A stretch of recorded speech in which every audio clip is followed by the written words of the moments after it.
I got 3 questions for you.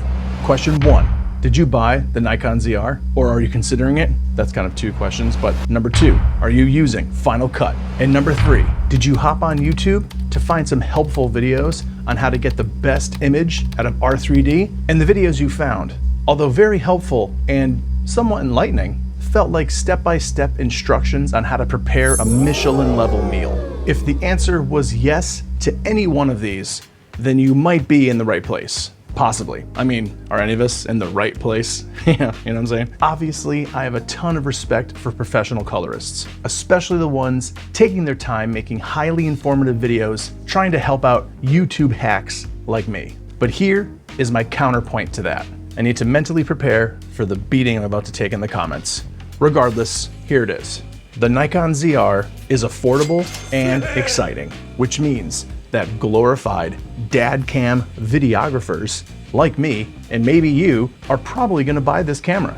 We have never done any type of high-end color work, and consider, just maybe, we don't ever plan to do any high-end color work. And I feel like that point needs to sink in. The gatekeeping, and to be honest, the pure shit talk in the comment sections of some of the videos I've watched about this camera, it kind of sucks. But here we are. Some people suck. That's my rant. Let's get on to the video. I'm here to tell you, from a non-professional YouTube hack, that you can get an amazing image out of the Nikon ZR using Final Cut, and I'm gonna help you. I mentioned earlier that a color correcting and grading workflow can closely resemble what is involved in preparing a high-end meal. Let's think of our editing software like a kitchen. Bear with me, be patient. Final Cut, it's got a microwave, it's got a stove, an oven, some basic spices. DaVinci Resolve, that one has some more high-end equipment, a wider variety of spices. But at the end of the day, folks, both those kitchens are trying to complete the same task. Making some food, we eat it, nom nom nom nom nom. Enjoy it, maybe, sometimes, and then we, you get it. Flavor is subjective. Taste is subjective. That's my point. Here are my regular guy YouTube hack tips and tricks. You've got your ZR, right? You're all excited. Before you go shooting with that, here's a few things to keep in mind. Be aware of your lighting. So far, I like to use the waveform to monitor my brightness. It's located in the G menu under Brightness Information Display. Here, you can select between waveform or histogram. Then, on the main screen, at the bottom right-hand corner, you'll see the Info Display menu button. Make sure you have the brightness info on. If you are shooting in bright situations, you will most definitely need an ND filter or be okay with shooting with a very high aperture. However, I suggest investing in a set of filters. I've been using K&F Concept for a few years now. They are far from perfect, but they are affordable and do a decent job. If you plan on shooting any kind of log in strong lighting, filters are a must. If you have never shot in log, most decent hybrid cameras these days have dual ISOs. Think of it like this. One is for daytime, and the other is for nighttime. The 2 ISOs on the ZR are 800 and 6400. When you're in R3D, you'll see the low and high ISO selections in the menu. Pick the one that makes sense. Next, you have to set your white balance. Whoever's typing mean shit right now in the comments, relax. Eat some chips. There are a few options to pick from that will help. If you're outside, in the sun, pick that one. Clouds or shade? Yep. Pick the one that makes sense. If you're indoors, incandescent, fluorescent. One of the best parts of shooting in a RAW format is the post-shooting control you have. You can adjust the white balance and ISO if you're not happy with how it was captured. So don't sweat it too much. Last thing is file size and frame rate. The ZR is capable of shooting 6K 60p, and that file size is substantial. Let's do something right here.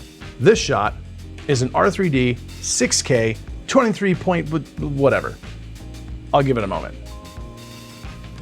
This is an R3D 4K 23 point blah blah blah. What do you think? Can you see the difference? If you're watching this on your phone with YouTube quality set to auto, most likely this is 1080. Point being, pick the file size that works with how and where you are sharing your video. The 4K is plenty and it looks great. And by using the 4K option, you'll almost double the amount of shooting time on your card. Okay, we worked out all the settings, you went out and you shot your kid's soccer game, or maybe some silly montage of your dog, and you're ready to edit. At the time of this recording, you will need to download the Red Apple Workflow Installer. This will allow Final Cut to see the files. I'll leave that link in the description. Once that is downloaded, you can import your footage. I'll assume you've used Final Cut before, so we can skip the creating a project, settings, and importing steps and all that stuff, right? Great. Once you drop your footage in the timeline, you will instantly feel the regret of cheaping out on the specs of your MacBook. I told you, the files are large, so go make some food, watch a movie, come back, and hopefully your footage will be rendered. Now, your rough edit is done, and your kid looks like freaking Lionel Messi out in the field. But you have this boring, flat video that desperately needs some magic. Head back over to the Red website and download the Creative LUT kit. Link below. I apologize, I probably should have had you download both of those while you were over there. Yeah, whoops. If you have an adjustment layer plugin, use that to add your LUT. Head over to the effects panel, select color, drag and drop the custom LUT on top of your layer, select your LUT from the drop-down menu. If not, you can combine all your clips together and just do it that way. Basically, just repeat the steps, but instead drop your custom LUT onto the new compound clip directly. This footage is of my wife creating some designs for her pyrography business. Everyone say hi to Kate. I'll show you what it looks like without the LUT and the adjustments. Now I'll show you what it looks like with just the LUT applied. It doesn't look terrible, right? And now I'm going to turn on the few adjustments that I made. What I did here was a small bump in the contrast. I dropped the highlights and another small drop to the shadows. I also brought up the saturation just a pinch, which really doesn't make a massive difference, but here it is. You can use Final Cut and R3D to make a really nice looking image, in my opinion. Are there better ways to do this? Probably. Maybe easier ways too. But this is how I do it, so I just wanted to share it with you. Again, we're just having fun. This is all subjective. It's your expression, it's your video. Make it look how you want it to look. Who cares? Life isn't real anyways. I truly hope this video was helpful for someone out there. If you want to have a conversation, leave a comment below. And please, if you're feeling generous, subscribe to the channel because I am so close to monetizing. And you know what that means. It's about to start raining pennies. Seriously, thank you so much for watching. I really appreciate it, and we'll see you in the next one.